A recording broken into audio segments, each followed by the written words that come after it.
E me chamou a atenção que o Senhor falava no meu coração quando eu estava orando. Que Deus daria para uma palavra como essa. A Bíblia já me diz que ele era rico. A Bíblia já me diz que ele era um dos homens mais ricos da face da terra. Embora agora o Senhor me colocou no meu coração para falar a respeito de fidelidade com Deus. Para falar a respeito de riqueza e fidelidade. Não é possível você ser fiel ao Senhor, ser rico. É possível você adorar ao Senhor, não pelo que Ele faz, mas pelo que Ele é na sua vida. A palavra do Senhor vem dizer a respeito de Jó. E a Bíblia diz claramente que Jó tinha tudo. Jó ele tinha do bom e do melhor.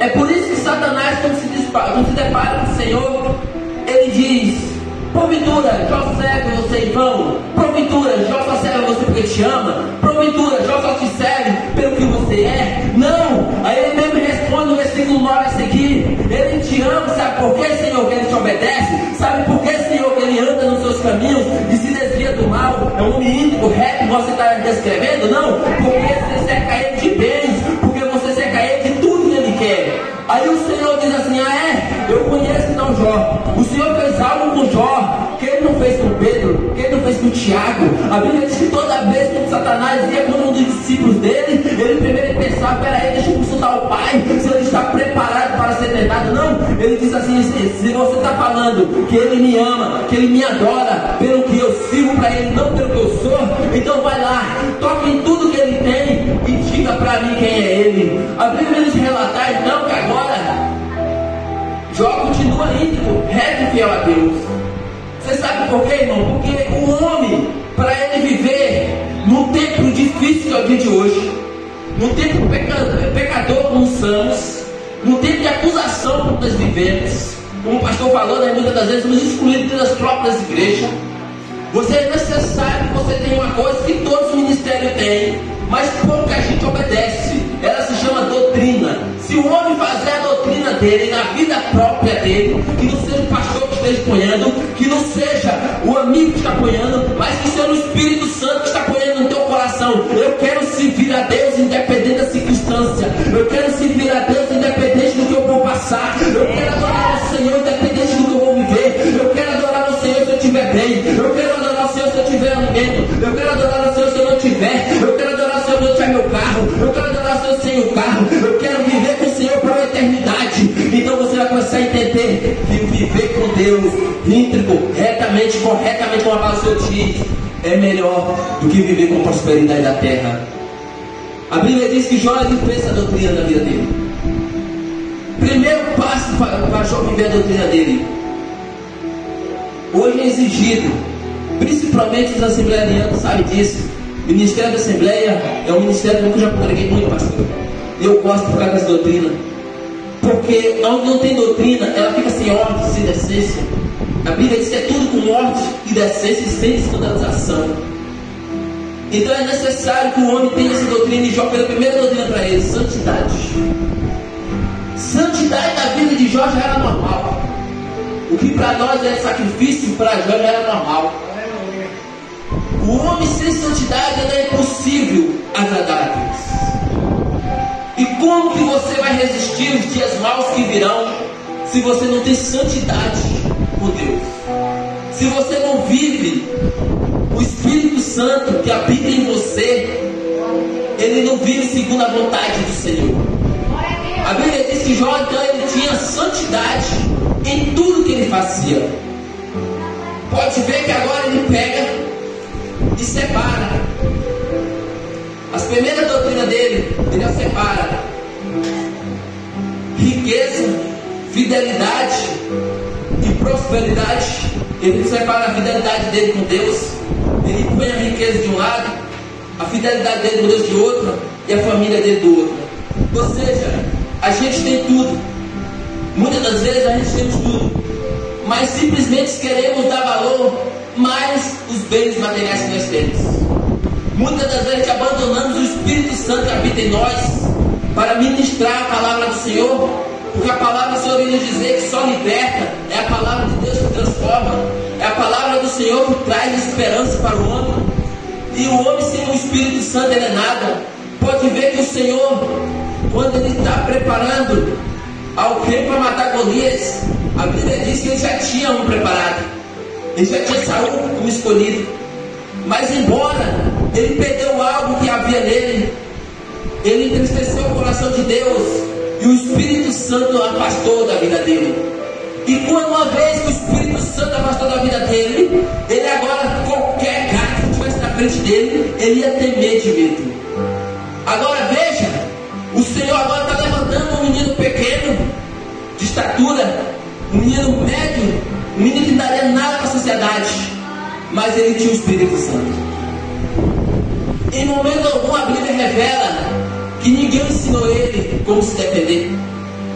Em momento algum a Bíblia revela que ele era um guerreiro. Não, a Bíblia diz que ele era para acertar uma ovelha. A Bíblia não diz que ele estava guerreando para poder lutar contra Golias. Mas o que leva o homem e a mulher a pregar a palavra do Senhor, mesmo sem ter a leitura? Porque a leitura, a sabedoria humana, ela não chega à metade do que o Espírito Santo é capaz de fazer. Eu conheço várias pessoas que não conhecem as Escrituras por não ter leitura. E o Senhor usa de uma forma para encher nossos olhos, porque busca conhecimento no Espírito Santo. E como que você vai conseguir fazer isso, irmão? Com santidade. Como que você vai conseguir fazer isso, irmão? Sendo íntegro, reto e fiel a Deus. É impossível você agradar ao Senhor se você não for íntegro, reto e fiel ao Senhor. A Bíblia vai dizer agora que Jó, o seu homem, tão preocupado com a fidelidade, tão preocupado com a integridade dele com Deus, ele não só se preocupava com a sua vida, mas com a vida dos seus filhos. A Bíblia diz que antes de ele perder tudo, ele era tão fiel a Deus que ele se preocupava com a fidelidade dos seus filhos. Ou seja, ele não só servia a Deus então pelo que ele tinha, porque ele não estava preocupado só com sua própria vida espiritual, ele estava preocupado com a vida dos filhos. A Bíblia diz que todas as madrugadas ele se prostrava e clamava a Deus, porque o Senhor revelava para Jó que os teus filhos tinham pecado. Irmãos, é impressionante quando o Senhor me revelava essa palavra, que o pecado dos filhos de Jó não saía da boca para fora. O pecado dos filhos de Jó estava no seu coração. Só quem tem poder de decidir a minha vida, de decidir o que eu penso, o que meu coração almeja, é o Espírito Santo de Deus. O homem normal, ele não tem esse tipo de poder. Então eu não entendo por que Jó resistiu ser tentado por Satanás. Porque exatamente o Espírito Santo habitava de tal forma na vida dele, porque ele conseguia definir o pecado dos seus filhos em pensamento. E através dele, ele começava a clamar ao Senhor às madrugadas, que ele pecou contra os céus, que ele pecou contra ele, mas que o Senhor pudesse perdoar. Ele levava os seus holocaustos nas madrugadas e levava o que tinha de melhor para o Senhor. E muitas das vezes a gente queremos receber do Senhor, queremos receber sabedoria do Espírito Santo, queremos ser cheios do Espírito Santo, e muitas das vezes nós não fazemos nada para agradar a Deus. E muitas das vezes a gente buscamos de nós mesmos a sabedoria humana, achando que vamos ganhar alguma coisa com esse pastor. Eu quero dizer para você que a sabedoria humana, hoje, ela veio mais para destruir os projetos de Deus. Veja o que lançaram, irmãos. Lançaram uma coisa chamada celular. Quem sabe usar é uma arma para a obra de Deus. E quem não sabe usar é para destruir a sua própria vida, é para destruir casamento, é para destruir a vida do seu próximo. Então a sabedoria humana subiu de um tanto que já não é mais agradável aos olhos do Senhor. Então é por isso que é necessário que a gente comece a buscar do Espírito Santo a sabedoria para pregar. Ultimamente o Senhor tem me usado durante todo o ano 2023 só para pregar sobre a vida de Jesus. Praticamente preguei 2023 inteiro sobre a vida de Jesus. E toda vez que o Senhor me levava uma palavra dessa, o Senhor me alertava, porque o povo está mais buscando os bens materiais. O povo está mais preocupado com a tua vida material. material e está esquecendo a tua vida espiritual. E agora, quando começa a perder tudo, começa a questionar Deus. Quando tudo começa a dar errado de casa, não olha para si mesmo, não faz que nem o próprio apóstolo Paulo diz, que a gente deve examinar o homem a si mesmo. Através de você examinando a sua própria vida, você vai saber o porquê que você está recebendo as bênçãos do Senhor.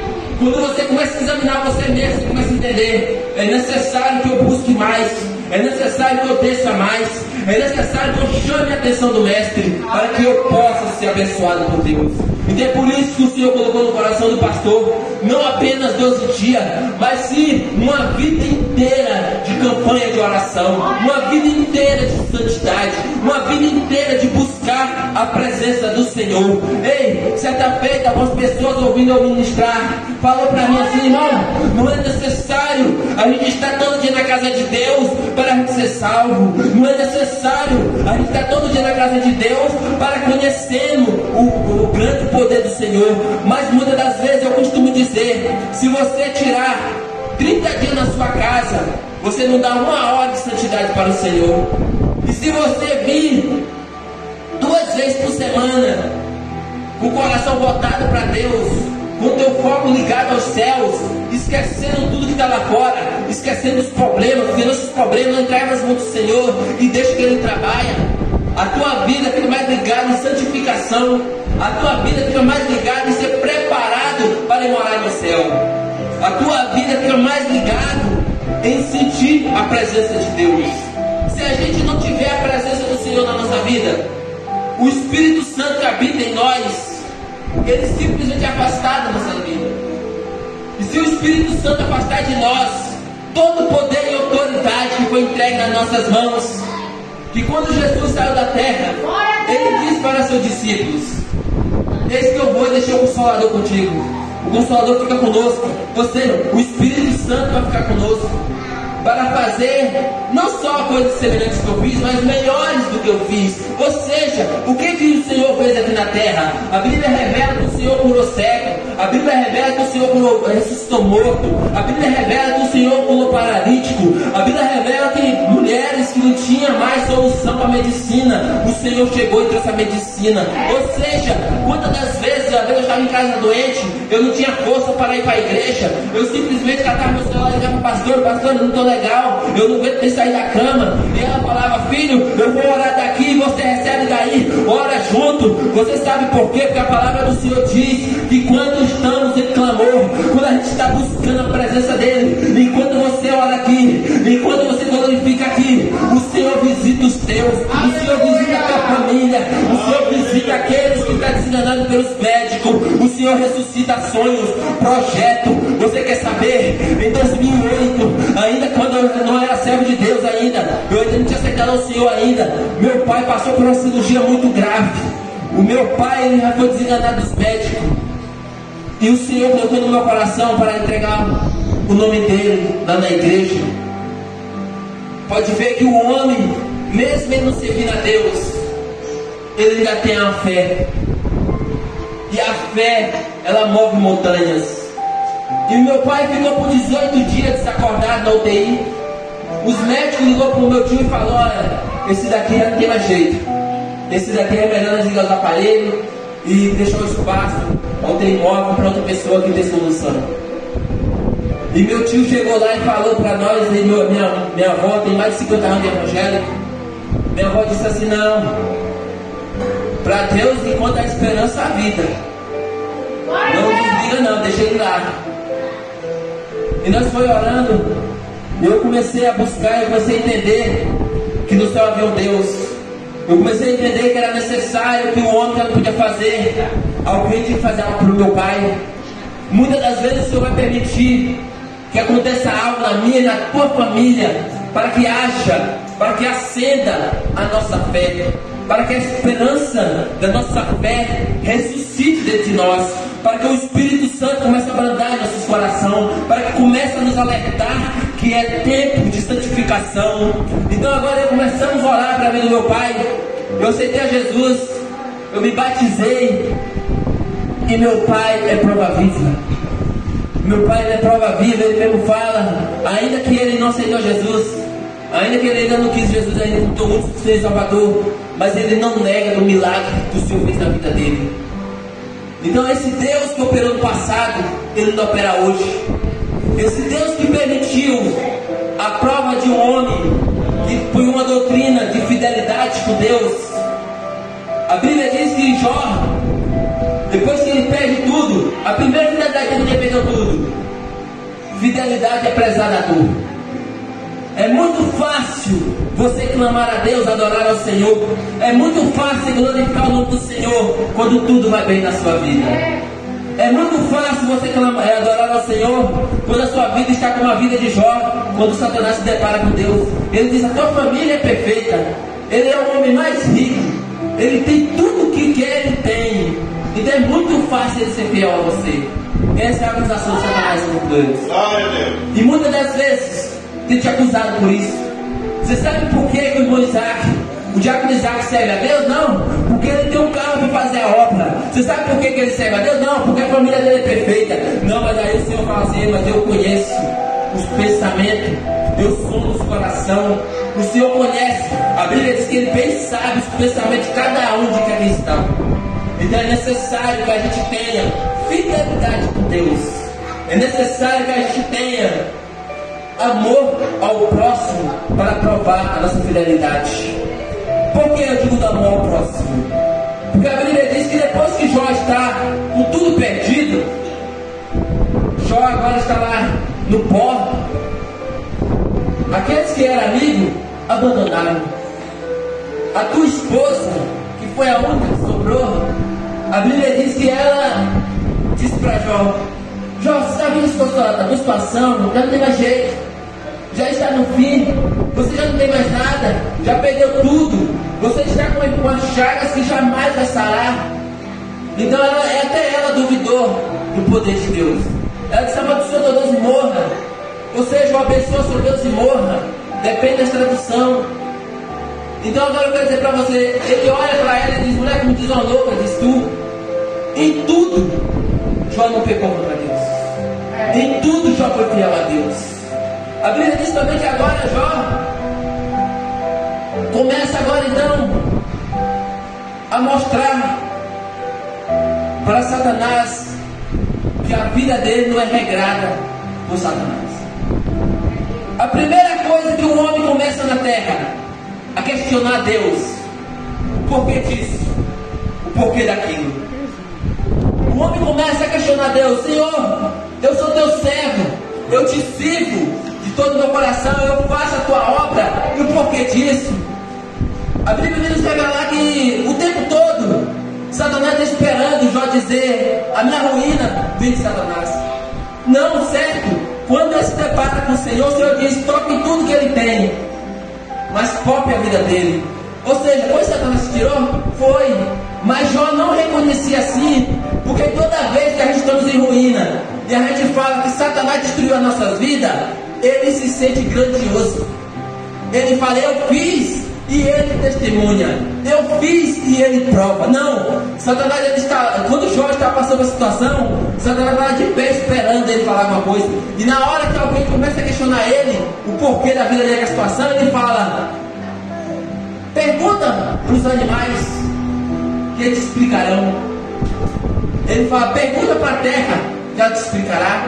Ou seja, eles mandam buscar fundamento aonde não tem sentido. Ele quer dizer para Satanás assim: ó, eu estou passando por isso porque é Deus que está permitindo. Eu estou passando por isso porque no céu há um Deus que me deu e no céu há um Deus que tira. Ei, Satanás, você tem que entender que é o Senhor que regra a minha vida, é o Senhor que tem o controle de toda a situação. E Satanás está já esperando: ah, mas não vai falar de mim, não vai falar que é eu que fiz a destruição na sua vida, não vai falar que foi eu que fiz você perder tudo, porque eu sou o centro de tudo, que eu que fui lá questionar Deus da sua vida, que eu fui lá falar para Deus que você não murmurava porque você tinha tudo. Ele disse: não, foi o Senhor que me deu e o Senhor tomou. Ele disse: nu eu vi da minha mãe e nu para lá eu voltarei. Ele quer dizer assim, que tudo aqui nessa terra é passageiro, tudo aqui tem um sentido único, é para aqueles que for fiel a Deus, íntegro, reto, fiel até o fim, de um dia morar no céu e não viver nessa terra para uma eternidade. E que é necessário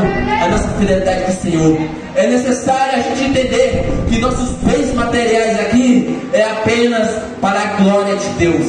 Não para nós achar que somos melhores. Tem pessoas que passam por nós, olha assim, se você ele tem 2 carros e você não tem nenhum, ele desfaz de você. Se ele tem uma casa e você não tem nenhuma, ele desfaz de você. Mal sabe ele que o Espírito Santo que habita em mim, que o Espírito Santo que habita em sua vida, é melhor do que todo tesouro dessa terra. Que a promessa que o Senhor nos fez vale mais do que todo o tesouro dessa terra. Uma promessa de fidelidade que vai valer uma eternidade na glória. A Bíblia vai nos dizer que depois que Jó perde tudo, que ele não murmura de Deus. Depois que Jó perde tudo, que ele não questiona Deus e ele não exalta o nome de Satanás em hipótese alguma. A Bíblia relata que o tempo todo ele está esperando no Senhor. Ele disse: ainda que eu morra, eu esperarei nele. Ou seja, como é que você vai explicar isso, diácono? Como é que depois que eu morrer eu vou esperar no Senhor? Porque a Bíblia nos relata claramente que depois desta vida verá uma nova ressurreição. Se você morrer com Cristo, é mais vantagem do que você viver para este mundo. Ou seja, se você prostrar aos pés do Senhor e dizer: eu prefiro morrer com Cristo do que viver para o mundo. Ou seja, o apóstolo Paulo diz que é prejuízo a gente viver para o mundo, e morrer para Cristo já é lucro. Uma vez que você morreu com Jesus, nenhuma condenação da vida haverá. Ou seja, ainda que Satanás se levante para te condenar, como ele se levantou para condenar a vida de Jó, o seu advogado já vai dizer assim: ó, ei, mas esse daí é escolhido. Aleluia. Esse aí é chamado. Aleluia. Muitos podem falar assim: Jó foi avisado que ele seria atormentado. Jó foi avisado que ele seria aprovado. Não, irmãos, Jó não foi avisado. É por isso que a prova chega na minha e na sua vida, da onde nós não se espera. Você sabe por quê? Porque o Senhor conhece cada um de nós. Ele conhece aquele que suporta. A Bíblia diz que Deus não dá aquilo que eu não possa carregar. O Senhor não entrega nas tuas mãos aquilo que você não possa carregar. Se o Senhor te entregou uma porta de emprego, pode ter certeza que primeiro Ele te capacitou. Pode ter certeza que primeiro Ele te preparou. E assim é a nossa prova. Primeiro Ele nos capacita e nos prepara para depois nós ser provado. Você sabe para quê? Para que quando você cair, você tenha força para se levantar. O Senhor sabe que se Ele me dá uma prova muito pesada que eu não suporte, eu caio e não me levanto. Eu caio e eu esqueço de buscar a presença do Senhor. Mas Ele sabe, se Ele te dá uma prova que você suporta, quando você estiver lá no chão, você vai lembrar: foi o Senhor que aqui me colocou, e daqui também Ele vai me tirar. Foi o Senhor que levantou você como profeta, é para você ministrar. Se o Senhor te levantou como levita, é para você louvar. Você sabe por quê? Que tudo é para Ele, tudo é por Ele, tudo é para a glória de Deus. Se o Senhor nos trouxe aqui nesta noite para dizer para você que o Espírito Santo que habita na sua vida é maior do que a tua tempestade, é maior do que a tua prova, é maior do que o teu problema dentro do seu lar, é maior do que a tentação que está se levantando na sua vida, é porque o Senhor é conosco. Aleluias. Louvado seja Deus. Glória a Jesus. Glória a Deus. Glória a Deus. Nós já estamos finalizando, irmãos. Eu não sou de fatigar e nem sou de passar da hora, mas eu quero dizer para você viver uma vida íntegra, uma vida reta e fiel a Deus, é necessário você fazer o que Jó fez. Esquecer da dor, ser fiel a Deus apesar da dor. A maioria, quando sente qualquer dor na unha, já começa a desviar. A maioria, quando é provado por Deus, desiste do Senhor. Eles acham que foi chamado apenas para a vida de glória. O Senhor disse: eis que nesse mundo terás aflições. É aflições mesmo, aquela que você tem no emprego. É aquelas aflições mesmo, com as perseguições. As aflições é aquelas mesmo que você tem no seu lar. Essas são as aflições que o Senhor Paulo teria para provar que nós somos fiel a Deus, para provar que a gente merecemos um dia morar no céu, para provar que nós merecemos pregar a palavra dele. Irmãos, não é de qualquer maneira que a gente vai fazer isso.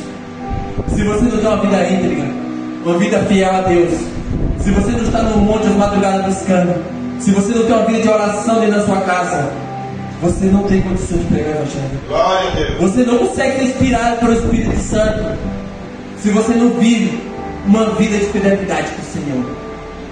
Tem muita gente cheia de achar, pastor, que ser um pastor na terra vale a pena pelo dinheiro. Verdade, irmãos. Quantas pessoas que já me chamam para pregar e quando termina o culto as pessoas falam: por que você não é pastor, irmão? Fala: por quê? Porque pastor ganha dinheiro. Falei: mas não é isso que a palavra do Senhor diz.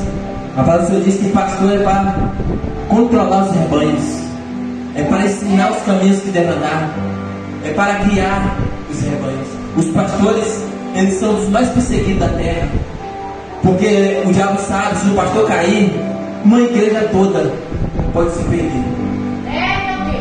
Então, irmãos, eu não busco ficar na minha igreja, eu não busco crescer materialmente, eu busco crescer espiritualmente. Eu busco entender que basta a graça do Senhor, basta o Espírito Santo habitar em nós, para a gente ter uma vida íntegra. Porque uma vez que o Espírito Santo habita na sua vida, uma vez que você dá lugar para o Espírito Santo trabalhar na sua vida, você tem tudo com o Senhor. Você é um homem que vai se tornar fiel a Deus, um homem que vai ter prosperidade. Aí você vai falar: mas Jó, ele era tudo isso e ele perdeu tudo. Mas lembra-te, Jó só perdeu tudo isso porque Deus quis provar para Satanás que na terra ainda havia homem íntegro. Deus quis provar para Satanás que ele conhece os teus filhos. E se o Senhor permitir que você perde tudo, lembra-te que o mesmo que tira é o mesmo que te devolve. Aleluia. A Bíblia diz que Deus devolveu tudo 10 vezes mais para ele. Se ele era rico, mais rico ainda ele ficou. A família dele foi restituída, porque foi Deus que nos deu fôlego de vida. Foi o Senhor que apoiou o Espírito Santo em nós. Então, se o Senhor tirar, Ele também põe. Mas para isso eu digo para você: quer ter um 2024 de bênção? Busca que o Espírito Santo possa plantar na sua vida, dias após dias. Que o Espírito Santo faça morada dentro do seu coração, na sua mente. Porque a Bíblia diz que onde está nosso coração, está nosso tesouro.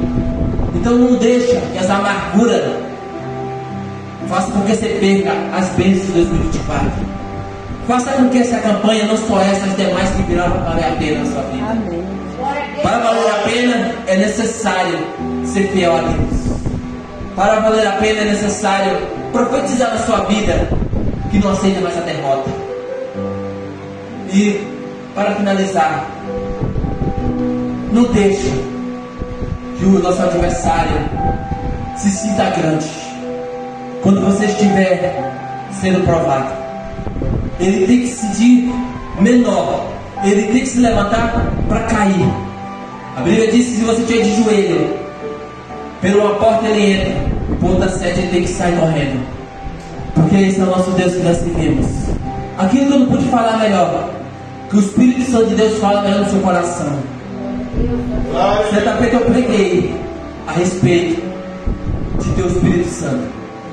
Não é uma coisa tão simples, pastor, porque tudo de Deus é pela graça, mas não é de graça. Tudo tem seu valor.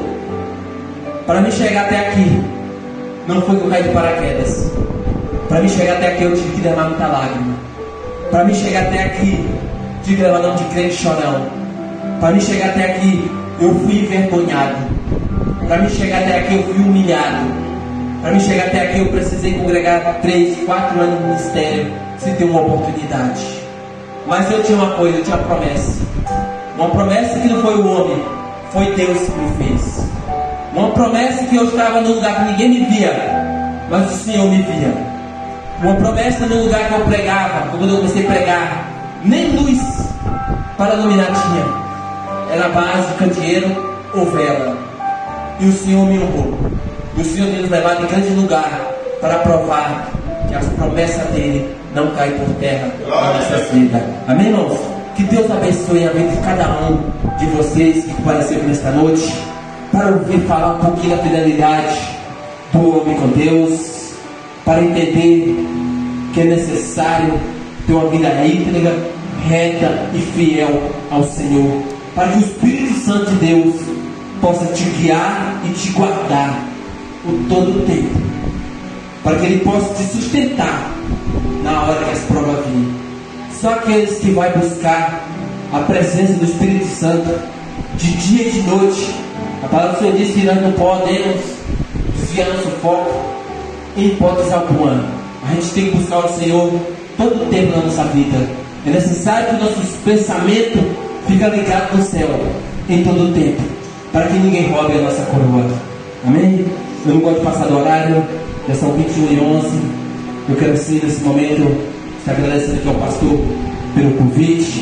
Muito grato a Deus pelo segundo dia que nós pôde comparecer aqui. Nós estávamos aqui ontem, estamos aqui hoje. Se o Senhor nos permitir, na sexta-feira, no sábado, glória! Culto lá no nosso ministério. Nós temos a aval do nosso pastor, autorização para estar aqui com os irmãos e pregar paz, né, do nosso pastor e da nossa pastora Franciele, lá de Olímpia. Agradeço a Deus por tudo que tem feito na minha vida. Peço também aos irmãos a oração, porque a Bíblia diz que é um orando pelo outro. E sem oração, irmãos, não somos nada.